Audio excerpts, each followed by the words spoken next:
जर मला हा जॉब मिळाला नाही तर माझं कसं होणार? काळजी करणं अशुभ असतं.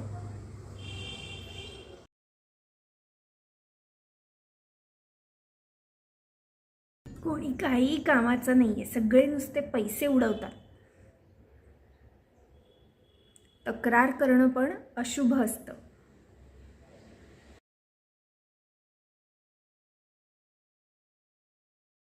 मी विचार सुद्धा केला नसेल की ही असंही काही करू शकते.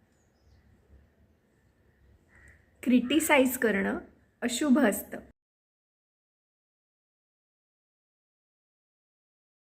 कितीही केलं तरी यांना माझी काहीच पर्वा नाहीये. नाराज होणं अशुभ असतं.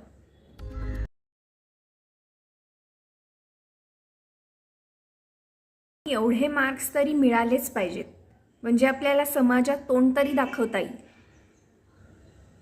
अपमान करणं अशुभ असतं.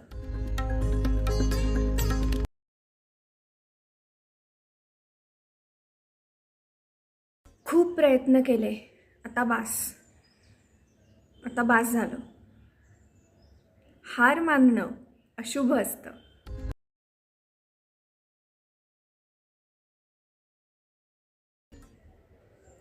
मी कोणालाच आवडत नाही. उदास होणं अशुभ असतं.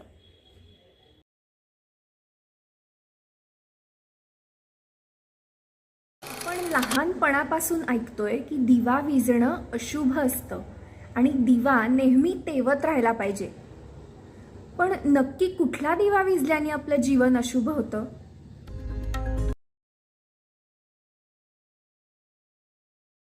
नमस्कार, मी प्राची. द गिव्हिंग सोलमध्ये सगळ्यांचं स्वागत. या व्हिडिओत आपण दिवाळी म्हणजे दिव्यांचा उत्सव आपण जे म्हणतो, तर दिवा लावणं म्हणजे नक्की काय ते तुम्हाला ह्या व्हिडिओत मी सांगणार आहे. आपलं मन जेव्हा डिस्टर्ब असतं तेव्हा त्याला काही ना काहीतरी हवं असतं. सिच्युएशन्स, लोक आपल्याप्रमाणे असली पाहिजेत. आपल्याला प्रेम हवं असतं, रिस्पेक्ट हवा असतो. आपलं म्हणणं लोकांना पटावं असं आपल्याला वाटत असतं. शिवाय मोठेपणा हवा असतो. माझ्यावर लोकांचा विश्वास पाहिजे आणि माझ्या आजूबाजूची लोकं चांगली पाहिजेत, त्यांनी मला मान दिला पाहिजे. असं सगळं आपल्याला फक्त हवं आणि हवंच असतं. जोपर्यंत आपल्या या मागण्या पूर्ण होत नाहीत तोपर्यंत आपलं मन उदास, दुःखी, नाराज असतं. म्हणजेच आपलं जीवन अशुभ होतं. आपलं जीवन आपल्याला शुभ करायचं आहे आणि ते करण्यासाठी दिवा तर लावायला लागेल. कारण जोपर्यंत हा दिवा विझत नाही तोपर्यंत जीवन अशुभ होत नाही. पण नक्की कोणता दिवा लावला पाहिजे? आपण जेव्हा हे हवंय ते हवंय, प्रेम, रिस्पेक्ट, सम्मान लोकांकडनं हवाय असं म्हणतो, तेव्हा आपलं जीवन अशुभ होतं. आणि हे जर आपल्याला शुभ करायचं असेल तर हे पाहिजे ते पाहिजे, हे हवंय ते हवंय, ही सवय बदलून आपण देण्याची सवय लावली पाहिजे. हिंदीत सुद्धा दिया, आपण दिव्याला दिया म्हणतो, म्हणजे दिया इज टू गिव्ह. त्यामुळे आपण देण्याची सवय लावली तर आपलं जीवन नक्कीच शुभ होऊ शकतं. तर देणं म्हणजे काय काय द्यायचं नक्की? सगळ्यात देण्यासाठी पहिली गोष्ट म्हणजे ग्रॅटिट्यूड, कृतज्ञता. म्हणजे अगदी देव, आपलं मन, आपलं शरीर, आपल्या आजूबाजूचे लोक आणि निसर्ग यांच्यासाठी आपण कृतज्ञ असलं पाहिजे. आपण कृतज्ञतेचा दिवा लावला पाहिजे. सकाळच्या गडबडीत आपण जरी खूप घाईत असलो तरी आपलं मन हे स्टेबल, स्थिर आणि शांत पाहिजे. म्हणजेच आपण शांततेचा दिवा लावला पाहिजे. दिवसभरात काम करत असताना किंवा अगदी आपल्या फॅमिलीत पण काही लोक आपल्यानुसार असतील, काही लोक आपल्यानुसार नसतील. काही लोक नेहमीच आपलं म्हणणं ऐकत असतील आणि काही लोक कधी कधी आपलं म्हणणं ऐकत असतील. पण या सगळ्यांसाठी आपण आपला विचार चांगलाच असला पाहिजे. म्हणजेच आपण या सगळ्यांसाठी आपल्या मनात रिस्पेक्ट म्हणजे मानाचा दिवा लावत असतो. आणि हे लोक आपल्याशी कसेही बोलले, कसेही वागले तरी आपण त्यांना प्रेम द्यायचं. म्हणजेच आपल्या मनात आपण त्यांच्यासाठी प्रेमाचा दिवा लावायचा. आणि आपणच का द्यायचं? कारण आपल्याला आपलं जीवन शुभ करायचं आहे. आणि जीवन शुभ कधी होतं? तर जेव्हा आपण आपल्या ओरिजिनल स्थितीत असतो. म्हणजे तुम्ही निसर्गाकडे पाहिलं असेल, निसर्ग नेहमी देतच असतो कारण त्याचं ते ओरिजिनल नेचर आहे. तसंच प्रत्येक माणसाचं ओरिजिनल नेचरही देण्याचंच आहे. फक्त आपण त्याच्यावर या काळात बाकी राग, लोभ, द्वेष याचे सगळे लेयर्स बसवल्यामुळे आपल्याला आपलं ओरिजिनल नेचर दिसत नाही, ते थोडंसं ब्लर झालेलं आहे. पण म्हणूनच हा दिवा आपण आपल्या जर आत तेवत ठेवला तर आपलं जीवन नक्कीच शुभ होऊ शकतं.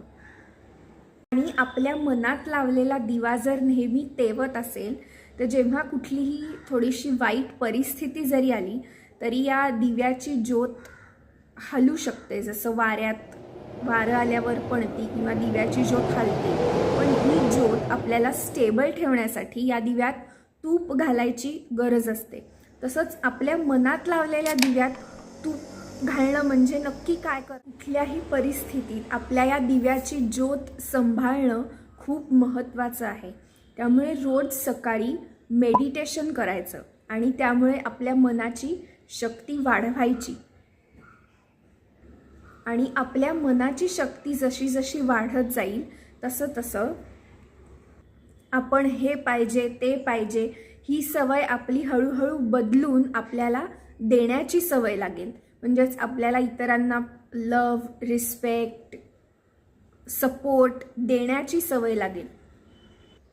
आणि हे प्रेम, रिस्पेक्ट, सपोर्ट या सगळ्या गोष्टी जेव्हा आपल्याकडे भरपूर प्रमाणात असतील तेव्हाच आपल्याला त्या दुसऱ्यांना मेडिटेशन, योग केल्यामुळे दिवसभरात कुठलीही परिस्थिती आली किंवा काही अडचणी आल्या, प्रॉब्लेम्स आले तरी आपल्या दिव्याची ज्योत ही अखंड तेवत राहते. आणि त्यामुळे ह्या दिव्याची ज्योत जोपर्यंत तेवत असते तोपर्यंत आपल्याला या सगळ्या परिस्थितीशी सामना करण्याची शक्ती असते. त्यामुळे मी जसं सांगितलं तसं आपण जसं दिव्यात तूप घालतो तसं आपल्या मनाचं तूप किंवा त्याचं इंधन आहे मेडिटेशन. त्यामुळे रोज सकाळी मेडिटेशन नक्की करा. त्यामुळे तुमच्या मनाची शक्ती वाढेल आणि तुम्ही हे पाहिजे ते पाहिजे या साईडपासून थोडंसं लांब जाऊन देण्याच्या साईडला याल. आणि ह्युमन बिईंग्सचा स्वभाव हा प्रेम, शांती, रिस्पेक्ट हे सगळं देण्याचा आहे, घेण्याचा किंवा मागण्याचा नाही. त्यामुळे आपण आपल्या नॅचरल स्थितीत असणंच आपल्यासाठी खूप फायदेशीर असतं. त्यामुळे मित्रांनो, तुम्ही तुमच्या घरी, तुमच्या ऑफिसमध्ये, इवन तुमच्या आजूबाजूचा निसर्ग किंवा इवन तुमच्या देशाचा दिवा होण्याची गरज आहे. म्हणजे तुम्ही सगळ्यांना फक्त देत राहिलं पाहिजे आणि देत राहिलं पाहिजे आणि ह्याच्याचमुळे तुमचं जीवन हे शुभ होणार आहे. आणि जसं हिंदीत आपण दिव्याला दिया म्हणतो त्यामुळे तुम्ही देत राहिलं पाहिजे. दियाचं आपण हिंदीत दिव्याला दिया म्हणतात तसं दिया एक एक दिवा आपण इतरांनाही मदत केली पाहिजे की त्यांनी सुद्धा मागण्याच्या बाजूला उभं न राहता देण्याच्या बाजूला उभं राहिलं पाहिजे.